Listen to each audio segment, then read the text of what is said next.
Broadcasting from Manhattan Beach and the World Wide Web, you're listening to CHSR, HealthyLife.net. As a service to our listeners, this program is for general information and entertainment purposes only. CHSR HealthyLife.net does not recommend, endorse, or object to the views, products, or topics expressed or discussed by show hosts or their guests. We suggest you always consult with your own personal, medical, financial, or legal advisor.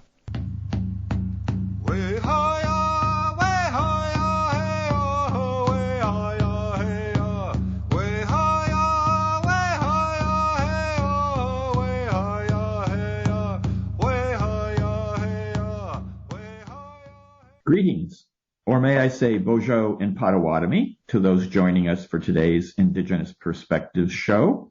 I'm Randy Krutkowski, an enrolled Potawatomi tribal member and co-host of Indigenous Perspectives. And I'm Carolyn Schmidt, the other co-host. Indigenous Perspectives originates from Vermont in the United States, and we're located on lands that the Abenaki people call Indokina. This is the unceded traditional territory of the Abenaki, who for thousands of years have been stewards of the lands found here and also across the border in Quebec province in Canada. Today's show is titled Reciprocity and Gratitude, Beyond the Words. We're going to examine how the meaning of these two terms, reciprocity and gratitude, has changed since the European settlers of North America first celebrated a harvest festival in 1621. We will explore the differences between the cultural concepts of reciprocity and gratitude in European and colonial society on the one hand, and Native communities on the other. We'll examine why now people in mainstream society are increasingly interested in learning about Indigenous versions of reciprocity and gratitude. And finally, we'll point to practical steps that members of mainstream society can take to incorporate some of the wisdom of Indigenous culture into the ways we give thanks and reciprocate for the bounty we receive from the communities in which we live. So first, Randy, how do you see the meaning of these concepts changing over time? Well, to begin, the very obvious change and difference is comparing the meanings of and sense of bounty and gratitude evident in a 17th century pilgrim colony and in the surrounding Native American communities with what many, but sadly not all of us across the United States are enjoying today. Typically, we're sitting down to a table with an overabundance of food purchased from a supermarket with minimal labor input. Most of us will consume food that we did not and cannot produce. By contrast, both the English settlers and Native Americans who celebrated a harvest feast in 1621 produced their food with enormous effort and input of labor. So the Wampanoag Indians and the Pilgrims shared a common understanding of how nature's bounty came to them and what gratitude they wanted to express? No, actually, the two peoples engaged in the same type of harvest celebration and exhibited vastly different views of how and why nature's bounty came to them and what they needed to do to ensure that such bounty continued. For the Pilgrims, the bounty on their harvest table was a God-given right, and it was a benefit they enjoyed and that they could reap without limit because they were uniquely spiritually endowed. God placed the resources of North America before them, and those resources were there for the taking, just waiting to be developed and saved from their unexploited state and wasteful neglect. That attitude is still present in mainstream culture. Indigenous people had an entirely different worldview. The resources of the earth, including those that Native Americans extracted through agriculture, hunting, and fishing, were seen as gifts and as part of a reciprocal, caring relationship that required humans to limit their taking and also required them to protect the natural world that offered up these gifts. This is where reciprocity appears in Indigenous culture. Okay, I guess you've made the point that in 1621, for the so-called First Thanksgiving, these two different worldviews were present in the participating groups side by side. But to what extent are those 17th century worldviews still shaping our own behavior? Well, this is where the story gets a bit interesting. Let me explain that the early European colonists' view from centuries ago, looking at nature as a resource of little or no value if it's not exploited, has not gone away and has not subsided. As we discussed on our very first program ever in these podcasts, when you talked about reading an editorial from the Wall Street Journal at our family Thanksgiving celebration, this major global newspaper for 60 years has published an editorial every Thanksgiving. And part of that editorial makes it very clear that this was a, quote, desolate wilderness populated by wild men and savages, and that the resources that were here weren't properly utilized. And it was only the industry and investment of human energy and capital that came with the colonists that made those useless, unvaluable resources into something valuable. So when I asked a year ago the Wall Street Journal to stop publishing this article, I was astounded to wake up on the morning before Thanksgiving and find my email inbox full of hate mail, because the Wall Street Journal had outed my name in the editorial before they published the 60th version of their editorial and claimed that I was trying to erase American history. I was amazed, for example, one of the letters that were written to me was from someone who had worked in the American fertilizer industry, and he made the astounding statement that Native Americans were an evolutionary dead end because we didn't invent and use industrially made fertilizer, which is what he did for a living. Just to give you one example of how sensitive people alive today are and how aligned they are behind the 17th century notion that those who exploit nature have a God-given right to it because they're exploiting it, and those who want to protect it and leave it alone, in a sense, abandon all rights to it. I've got to just interject here. You made me think of the way we use the words developed or undeveloped. Undeveloped land is land in its natural state. People haven't come in with bulldozers or backhoes or chainsaws or whatever to, quote unquote, develop it and extract its products one way or the other for human use. So it is a little discouraging. Exactly. You've articulated it. And in the early days of our nation's founding, legal scholars and moral philosophers both repeated the claim over and over that indigenous people had no right to the land because they didn't use it properly. But to move on, as to the indigenous worldview of nature and the practice of reciprocity and gratitude in the 17th century, those attitudes have persisted, having survived attempts at cultural erasure, such as residential schools, as we discussed on another podcast. Miraculously, these values have survived, and in some ways, they are being reinvigorated today. So what we're faced with now, as in the 17th century, is the fact that we have two widely varying views of interacting with the natural world existing side by side. And to a considerable degree, mainstream society is appropriating and transforming indigenous values once again, this time by reducing reciprocity to a kind of gift exchange. Well, as the mainstream society participant on this show, I have to say I grew up with the idea that you need to return a gift in some way. Perhaps just expressing gratitude, saying thank you, or else by giving that person a gift of similar monetary value sometime in the future. But the idea was that this is an exchange with a beginning and an ending. On the other hand, the indigenous viewpoint of gift giving seems to be more a part of establishing and maintaining an ongoing relationship of mutual respect. So giving, expressing gratitude, and returning the gift in some way are ongoing ways that different Indigenous and communities weave their lives together.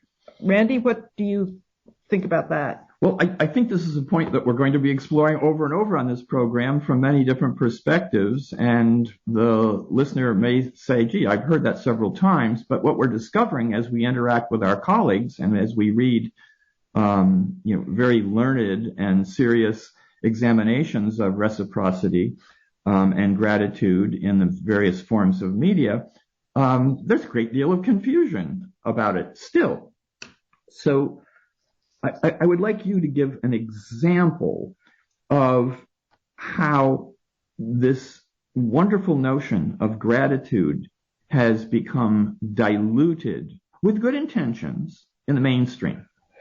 Well, I sort of freaked as a couple days ago when I was preparing for this show on my mind, I got in my personal email one of those promo emails from booksellers, and it was, timely books about gratitude, special sale or something like that. So, okay, I took a look, and I really freaked. I couldn't have made it up. I thought, was I overreacting? But I don't think so. Anyway, I'll just read a couple of the titles, and then, Randy, you can give your comments or whatever. The first one featured Gratitude is My Superpower, a children's book about giving thanks and practicing positivity. Then Grateful, the transformative power of giving thanks. Also, The Little Book of Gratitude, create a life of happiness and well-being by giving thanks. A Thankful Book for Kids, giving thanks, helping others, feeling grateful. Living in Gratitude, mastering the art of giving thanks every day, a month-by-month guide. Okay, it seemed to me, I'm trying not to freak when I'm reading it, but it seemed to me that this is just taking the idea of gratitude and saying, how can I learn to practice this so it will make me feel better? It's so incredibly selfish and inwardly self-centered. So I guess I am sort of beyond words on this. So we bring these examples up not to discourage listeners from thinking, oh my gosh, I read one of those books, or I bought one of those books. Am I going down the wrong path? Carolyn and I have both struggled for quite a long time to get our arms around these concepts. And the reason is that we are also products of a mainstream culture that wants quick fixes, wants simple fixes, very often superficial fixes. So we're not trying to put gratitude and reciprocity on some kind of pedestal where only Native Americans can actually practice it and make it inaccessible to you, our listener. We're trying to contrast what is currently available and offered with what we might begin to strive for. So let me just give another example, sort of in the spirit of what Carolyn is saying. Our culture has a remarkable ability to take deep thoughts, spiritual traditions, and philosophies and reduce them to kind of recipes. One of the great examples is corporations that are building little retreat rooms in their corporate headquarters where people work 16-hour days. And they're encouraged to go and take a nap, sit by the electric-powered waterfall, listen to nature sounds piped in, refresh, and get back to work. These are the kinds of simplistic and shallow approaches to spiritual transformation that should be a warning sign for those of us who are trying to figure out, so how do I practice gratitude? How do I exhibit reciprocity? Well, okay, those are certainly sort of painful reminders to me. So, okay, I'll admit reciprocity and gratitude are gaining traction in the growing segment of the population that's now concerned about environmental sustainability. That's where we see these words used a lot. Randy, why there, connecting people and the environment, and why now? Well, this is really getting to the heart of the issue, I think. And the reason I believe, and we both work for decades now on environmental issues, is that the environment, Mother Earth, has a way of exhibiting feedback loops, exposing us to effects of neglect, and we can't ignore them. So we're a bit, let's say, concerned, and some of us almost obsessed with climate change and weather patterns and forest fires. And we're asking the question, what did we do? How can we fix it? Is it because we haven't been treating nature properly? So I think that's the reason that this notion of shifting our mindset toward a more indigenous perspective, which we imagine somewhat correctly is more sensitive to nurturing nature, that will be a step toward healing the planet. So one of the leading edges of this thinking is the work that Robin Wall Kimmerer has done, for example, in her wonderful book, Braiding Sweetgrass, where she discusses reciprocity and gratitude from a variety of different viewpoints. Or, to get more to the point of what we're discussing here today, the article that she wrote called What Does Earth Ask of Us? We'll have a link to that in our podcast transcript for anyone who wants to see the article. It's very brief. It's wonderful. It asks the question of, when you receive a gift from Mother Earth, how do you respond? How do you reciprocate? And as we're going to examine in the next segments of the show, it triggers part of our monetary economy, monetary mentality, and predisposes us to start making calculations to pay back, return the gift, and settle the account. Well, my key memory of the very moving sections of Braiding Sweetgrass is the idea of you need to open yourself to be very thankful and to be consciously thankful when the first example is picking strawberries, and you're thankful for the plant, you're conscious of it. So that's a first step, and it's a really important first step, I think, that nobody can skip. But the good question is, how do we go from there? Because my feeling thankful when I pick some strawberries isn't going to make any physical difference to the soil or the air or the water quality or anything like that. So Robin has asked the question very gently and very poetically. The problem is not with asking the question or the way Robin did it. The fact that she can phrase these very, very transformative questions in ways that are not intimidating is to her great credit. The problem is with the ears of the people in the culture who hear it and want a simplistic, quick fix answer. And that's what I think we're going to explore in the second part. Okay, so the question is, how do we dig deeper and truly understand what Native Americans mean by reciprocity and gratitude, and how can we use this as a way to act differently? So we'll pick this up in segment 2. You're listening to Indigenous Perspectives.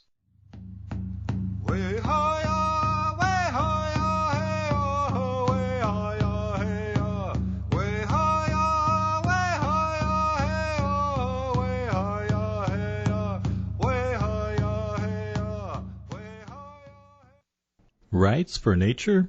Around the globe, indigenous communities, governments, and environmental groups are realizing that human rights aren't enough to protect the planet. They're passing laws that recognize rivers, forests, and mountains as having rights of their own, rights that include the right of those ecosystems to exist and flourish. These actions are beginning to make a real difference. Find out more about this work by visiting the Center for Democratic and Environmental Rights webpage at centerforenvironmentalrights.org.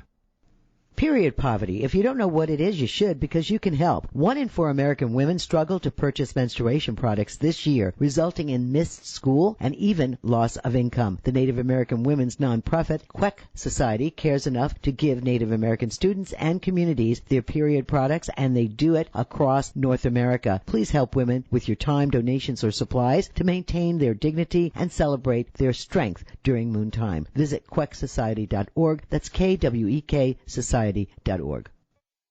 Listen up. The source for information and inspirational items about the struggle and wisdom of Indigenous people is the Syracuse Cultural Workers. They are committed to peace, sustainability, social justice, feminism, and multiculturalism, and they create beautiful visual materials like calendars, t-shirts, cards, and more, including their Greetings and Thanks to the Natural World accordion poster that offers daily grounding for our relationship to the earth and its many fellow beings. Get so many wonderful items. Go there now. SyracuseCulturalWorkers.com.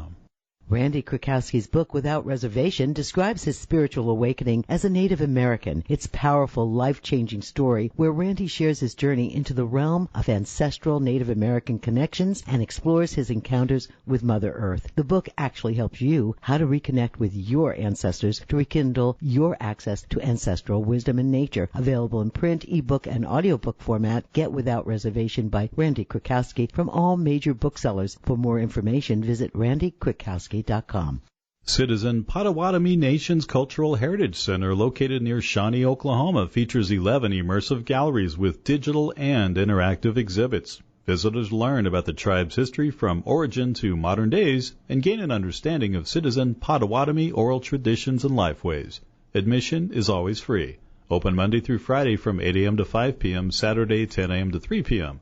Visit the Cultural Heritage Center on the web at PotawatomiHeritage.com.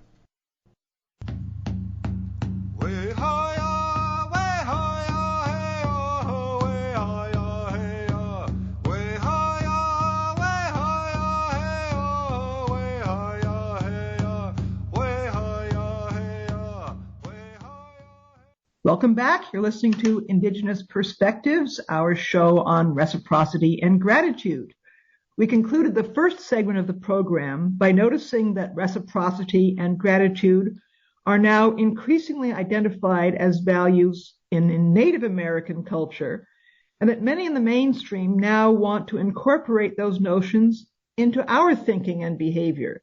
So can people who are not Indigenous borrow or appropriate these concepts and ceremonies and practices associated with them and sort of graft them onto existing mainstream cultural practices? Well, the answer is they are, for good and for bad. And we'll make a distinction here in answering this between appropriating, which is just basically stealing and mechanically copying, and borrowing and finding inspiration and embedding something new within your own culture. So I think before we explore how to take well-known examples of Native reciprocity ceremonies and activities, I think we need to explore what reciprocity is and what gratitude is, because they have become standalone concepts and ideas. And we, including historians, ethnographers, anthropologists, Native Americans, advocates, talk about these two cultural values as if they just hang out there by themselves. And the fact of the matter is that these values were so deeply embedded in and part of Indigenous culture that it's hard, I would say almost impossible, to understand them without putting them back in the context. Let me give you a metaphor. Think of a Navajo Indian rug weaver. They're at a loom, and I think many of us have seen these photographs. And the loom has threads going vertically. They're cotton threads. That's the warp thread. It's, in a sense, the deep structure of the rug that's going to hold the rug in place. And what the weaver does is the weaver makes a unique, beautifully articulated pattern, weaving in colorful pieces of wool. Just like every Indigenous culture has its own variations and its own beauty, each rug is different. So what I'm saying here is that reciprocity and gratitude are structural features like the warp threads of a rug, and then they are overlaid, overwoven, if you wish, with local and regional variations. The problem is trying to pick out after the fact one of those colorful threads, let's say a particular unique tribal practice of reciprocity and gratitude, and saying, oh, I'm going to do that. That doesn't work because it's torn out of the context. It's no more indigenous than pulling a thread out of a rug and saying, gee, now I've got an indigenous rug in my hand. Okay, I really like that image. It really works, although it does make the whole idea of understanding a new culture quite daunting. One thing I was thinking was how important I've had to realize is the art of listening to figure out what the other needs or wants. The other could be other people, or it could be our non-human kin. But as I was growing up in New York City, there was a lot of pressure on my speaking, how I could speak, explain myself, stick up for myself, advocate for myself, all this kind of thing. And I have to say, I never got much modeling or instruction on the art of listening, which keeps coming across to me as an important feature of indigenous cultures. So I guess part of what you do is you need to listen as a first step to find out, try to understand what the others want. Yes, and indeed, as we have discussed many times on our show, one of the great lessons, one of the great challenges of indigenous culture is learning how to listen like indigenous people. And then, and only then, can we actually answer the question that Robin Wall Kimmerer asked, which is, what is Mother Earth asking of us? Because we don't give the answer, the Earth does. And very often, the listening, in the broadest sense of the word, we could say it really is a stand-in for being tuned in or connected with nature. The listening is actually seeing, sometimes it's hearing, sometimes it's feeling, sometimes it's tasting what the environment needs to continue to thrive. That was nice. Thanks. So let me explain, again, putting this back in the Thanksgiving context, of how Native Americans did this. So let's go back to the 17th century again, to the Pilgrims on the Wampanoag and what is today Massachusetts, and ask, how were the Wampanoag tuned into and listening to Mother Nature and asking what she wants? And the answer is that they took time. They had ceremonial time that allowed them, actually required them, to pay particular intense attention to how things were growing. So many indigenous cultures up and down the East Coast and through the woodlands of the upper Midwest had in August or early September something called the Green Corn Festival, when they would actually have a celebration. They would go out and pick green corn, look at how it's doing, celebrate its growth, ask for it to ripen and mature, and then observe what the corn needed to thrive. That's how they gathered information from year to year, by observing. They didn't read it in the, home journal on growing corn. It was observational. That's so cool. So they're letting the corn talk to them in that sense, or communicate with them about how they're doing. Exactly. And then the more familiar festival that we read about is the Indigenous Harvest Festival, when they would pick the mature corn and grind it, preserve it in jars. And unlike our understanding of what we think the Wampanoag and the Pilgrims did, in a one-day sit-down dinner, which actually didn't happen quite that way, what the Wampanoag and other boreal forest residents of the northern eastern United States did is they had a multi-day, extensive festival that began not with feasting, but with fasting. To clear their minds, clear their bodies. And then they put the fires out in the community. They cleared out debris. They cleared out broken pots and got rid of them. And here is the beautiful part of the Corn Festival. They forgot grudges between individuals, and they even forgot crimes except for murder. So their harvest festival was about healing with Mother Nature, but they linked healing Mother Nature with healing the community. So as they were establishing harmonious relationships with the natural world, they were reestablishing harmonious relationships among themselves. Wow. Well, that's a really important reminder of how in the indigenous cultures, the value of keeping the community together was so important, and you're supposed to put your individual grudges or very real wrongs behind you for the sake of keeping the community together. Yes.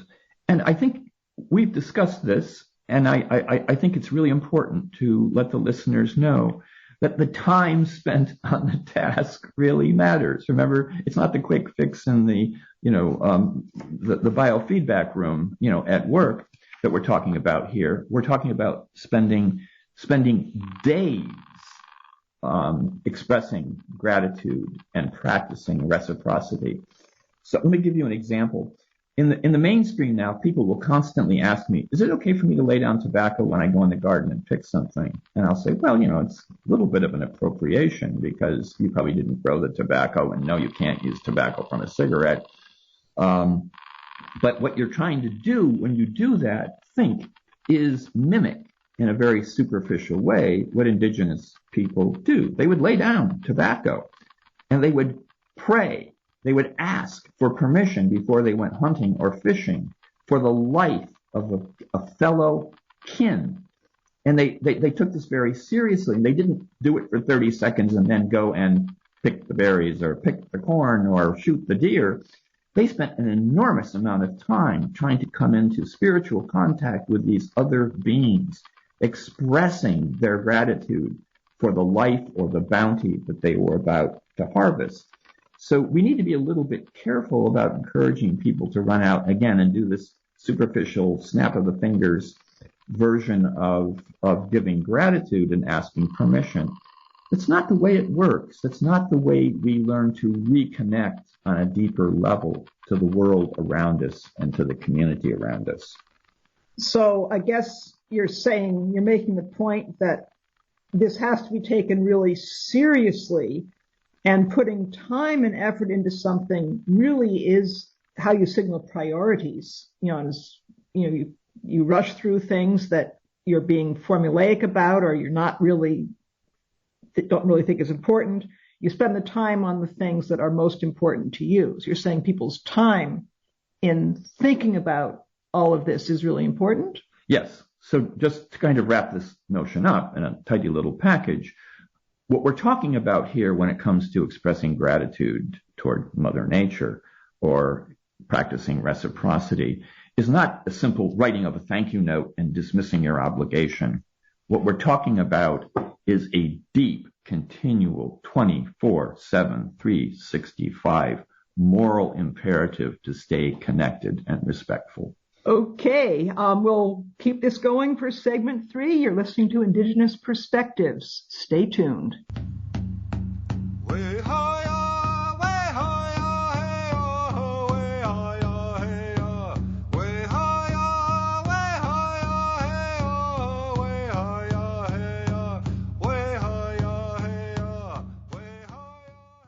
Rights for nature?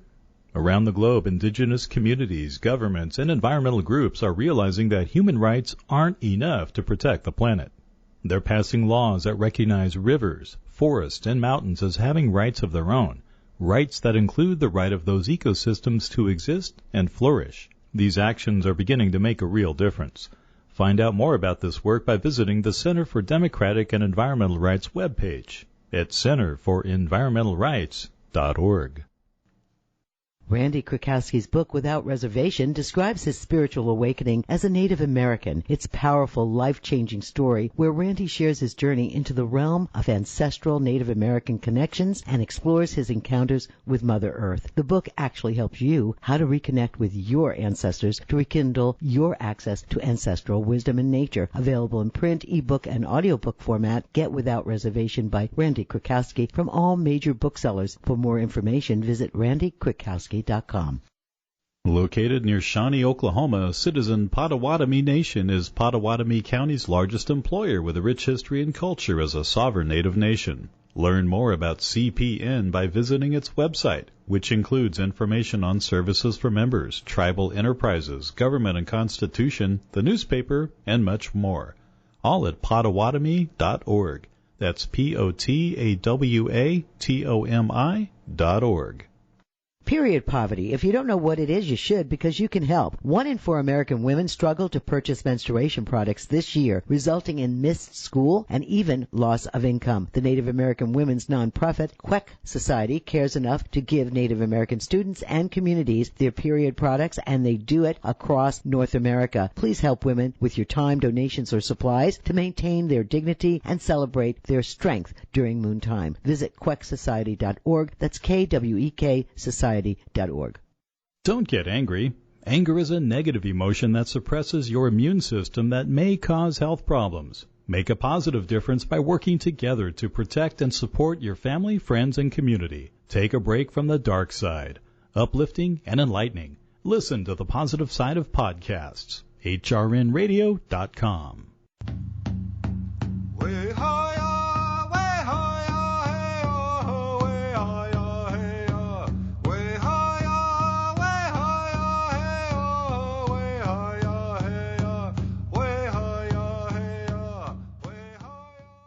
Welcome back to Indigenous Perspectives, and in this segment we're going to be further exploring the issue of reciprocity, talking about events and points raised in a Pulitzer Prize-winning recent book called Covered with Night, A Story of Murder and Indigenous Justice in Early America.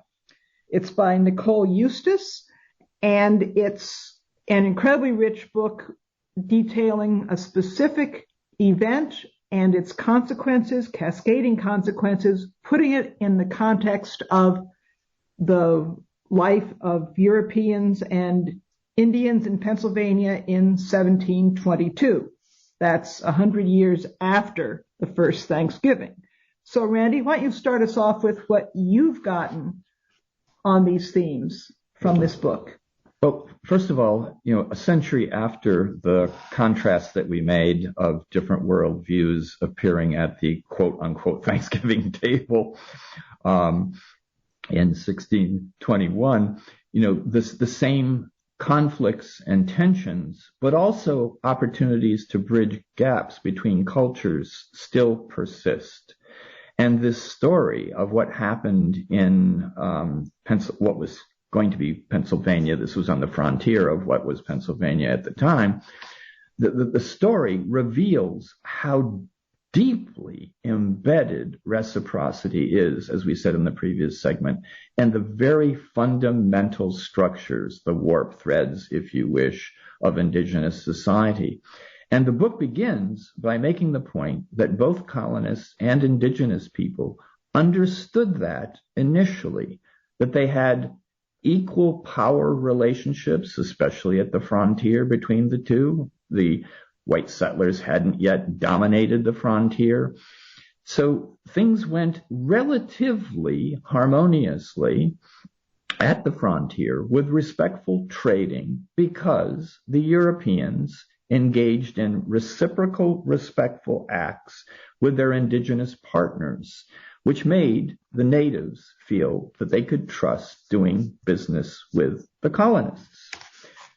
So the event described in the book is when this historical relationship started to go off the rails. And it involves a simple transaction, one that was repeated many times by the parties involved, of trading furs for other items. What went wrong is that the European colonists decided that this time they would liquor up the Indians and try to, instead of offering a fair price, get an unfair price and essentially cheat them out of their furs. So there was a sense of distrust in the air for the indigenous partner and a sense of this notion of reciprocal respect evaporating. Okay, I think that's a really good point to emphasize because there were two people involved, Sawateni, a Seneca Indian, and his backers, including his wife, who were present with him at the trading session, and then John Cartledge, a wealthy trader, a justice of the peace, respected man in his community in the city of Conestoga in Pennsylvania.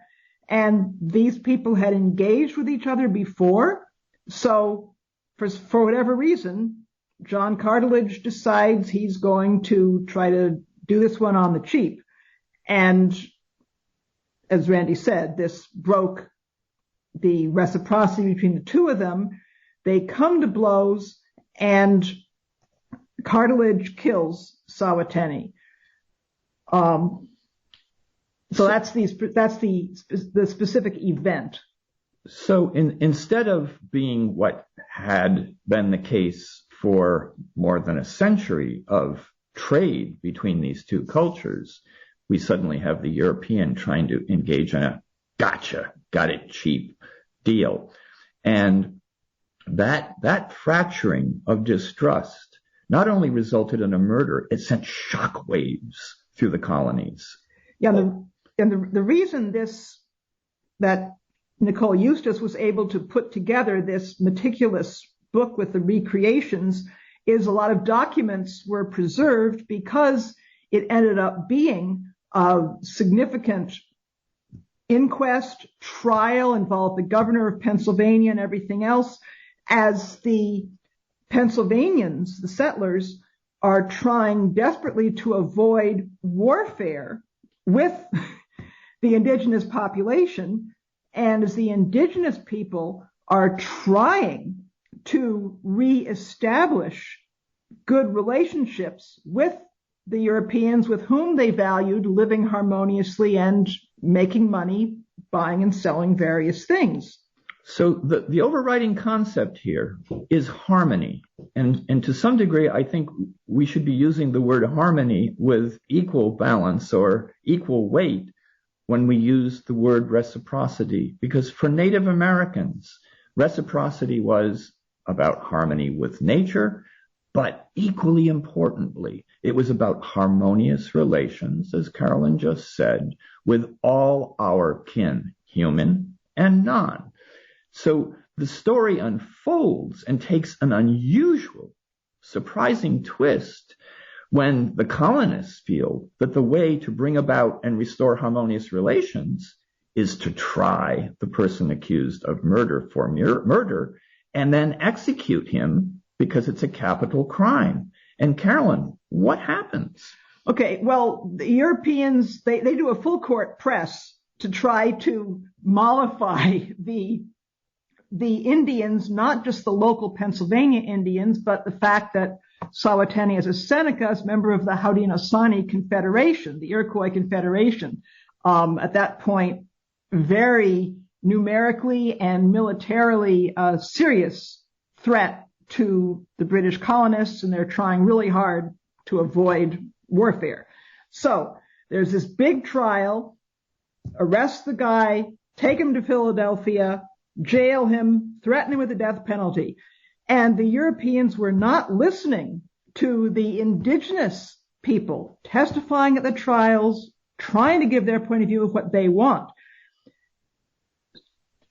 So let's remind the listener that what we said about the Corn Festival, where once a year you forgive crimes except for murder, and you forget grudges in the indigenous community. Why?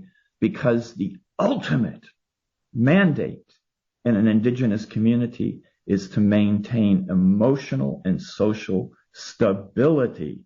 And in this particular instance, what the indigenous people are trying to do is not get revenge, to not get white man's revenge and punishment. They're trying to establish harmonious relations within their community and between the two communities. Yes, and the whole thing that the indigenous people want and the European whites keep refusing to listen to understand is they want first an acknowledgement and emotional sympathy of the grief that the Seneca man and his family and his community are in as a result of his murder. They want to use this as a way to strengthen harmonious ties. They would like reparations, like material items along with the apology that work to try to create and heal, and they want to move forward together. And they keep trying to express this, and the Europeans just don't get it.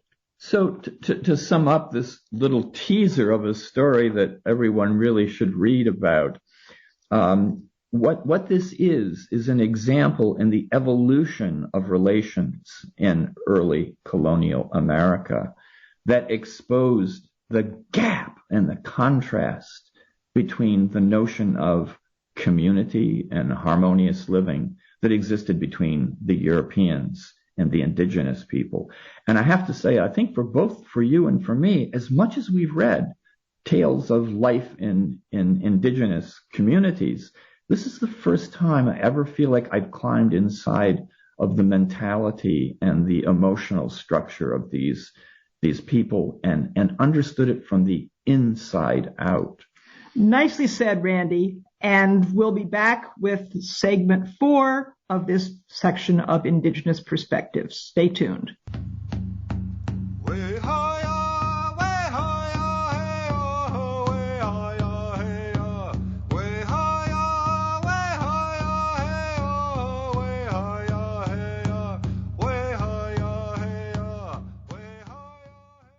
Rights for nature?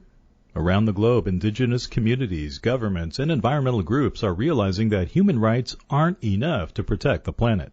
They're passing laws that recognize rivers, forests, and mountains as having rights of their own, rights that include the right of those ecosystems to exist and flourish. These actions are beginning to make a real difference. Find out more about this work by visiting the Center for Democratic and Environmental Rights webpage at centerforenvironmentalrights.org. Period poverty. If you don't know what it is, you should, because you can help. 1 in 4 American women struggle to purchase menstruation products this year, resulting in missed school and even loss of income. The Native American women's nonprofit, Queck Society, cares enough to give Native American students and communities their period products, and they do it across North America. Please help women with your time, donations, or supplies to maintain their dignity and celebrate their strength during moontime. Visit quecksociety.org. That's KWEK Society.org. Listen up. The source for information and inspirational items about the struggle and wisdom of indigenous people is the Syracuse Cultural Workers. They are committed to peace, sustainability, social justice, feminism, and multiculturalism, and they create beautiful visual materials like calendars, t-shirts, cards, and more, including their greetings and thanks to the natural world accordion poster that offers daily grounding for our relationship to the earth and its many fellow beings. Get so many wonderful items. Go there now. SyracuseCulturalWorkers.com.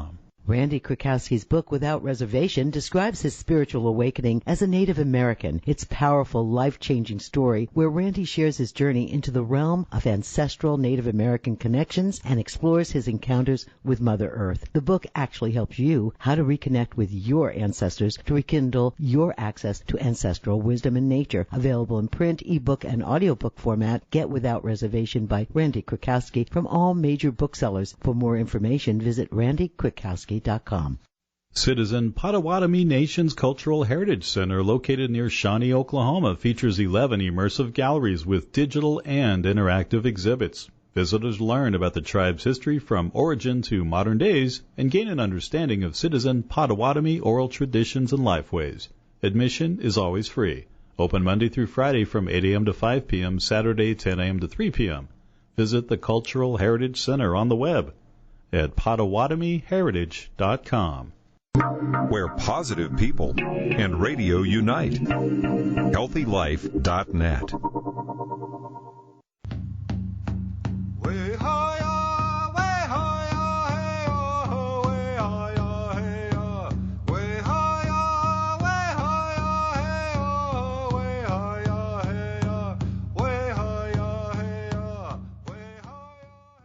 Welcome back to Indigenous Perspectives. Randy and I are talking on the theme of reciprocity and gratitude beyond the words.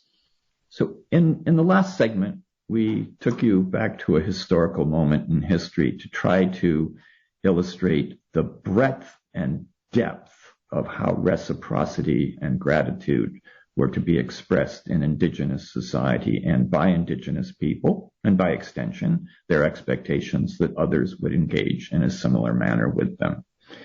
So on this Thanksgiving, when we sit at the table and we offer a prayer and then we eat, we might instead hesitate and ask if we need to take just a little more time to reflect on the gratitude we might express for the gift hidden and broad, visibly hidden before our very eyes, that Native Americans are offering us, which is a lesson in how we might restructure our relations with one another and with nature along principles of reciprocity, not by engaging in minuscule little acts of symbolic reciprocity and gratitude, but by living on a daily basis in a society that is respectful, non-vengeful, and treats one another as if we wanted to restore harmony where there is damage,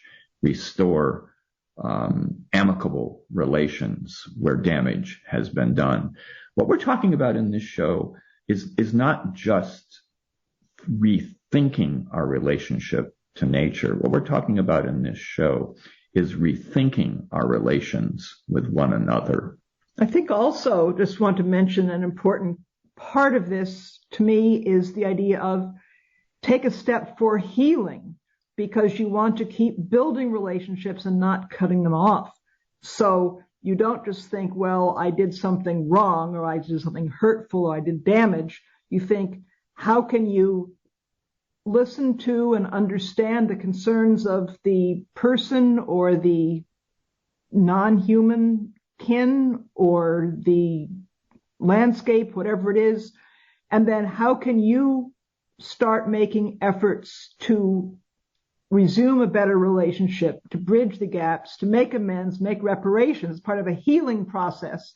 And it takes both sides. It's not just a one-sided thing, but someone's got to make the first step. So we've often mentioned that across the border in Canada, they have a Truth and Reconciliation Commission, and Canada is engaged in a long, long journey of reconciliation.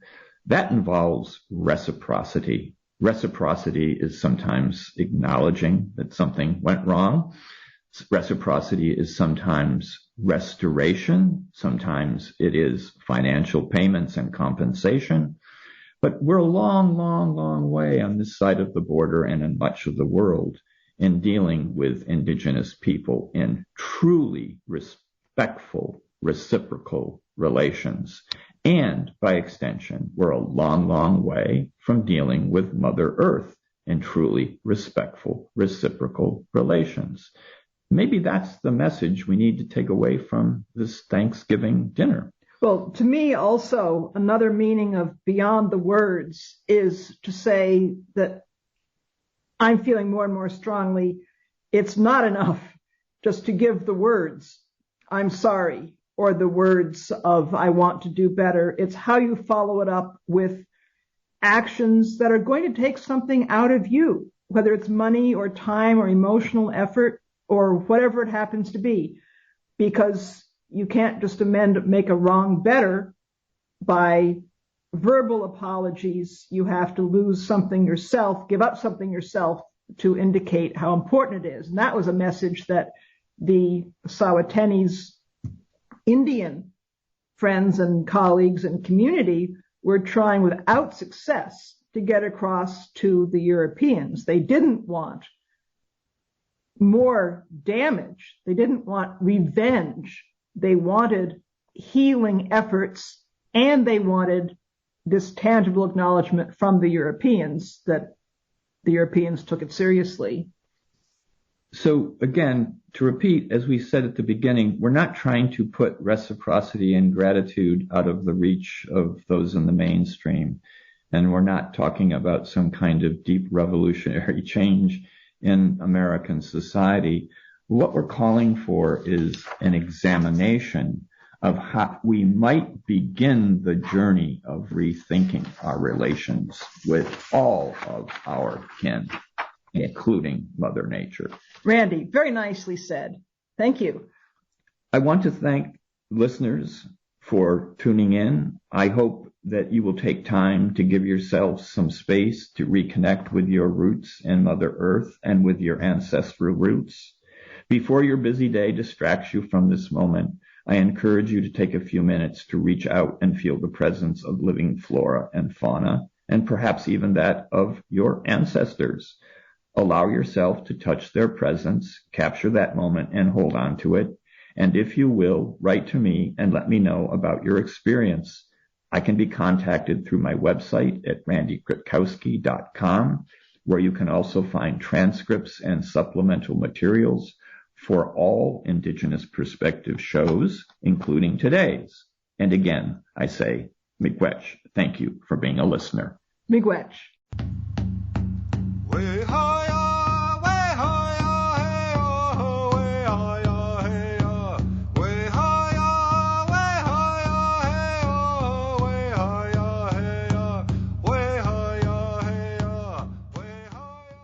Located near Shawnee, Oklahoma, Citizen Potawatomi Nation is Potawatomi County's largest employer with a rich history and culture as a sovereign Native nation. Learn more about CPN by visiting its website, which includes information on services for members, tribal enterprises, government and constitution, the newspaper, and much more.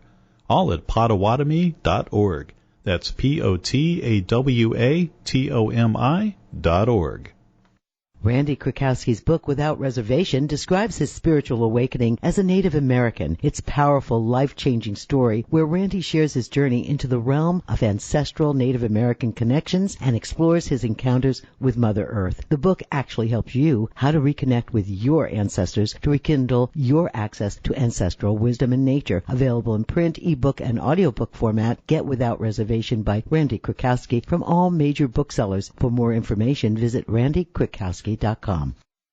Citizen Potawatomi Nation's Cultural Heritage Center, located near Shawnee, Oklahoma, features 11 immersive galleries with digital and interactive exhibits. Visitors learn about the tribe's history from origin to modern days and gain an understanding of Citizen Potawatomi oral traditions and lifeways. Admission is always free. Open Monday through Friday from 8 a.m. to 5 p.m., Saturday 10 a.m. to 3 p.m. Visit the Cultural Heritage Center on the web at PotawatomiHeritage.com. Remember, help for a positive life. www.healthylife.net.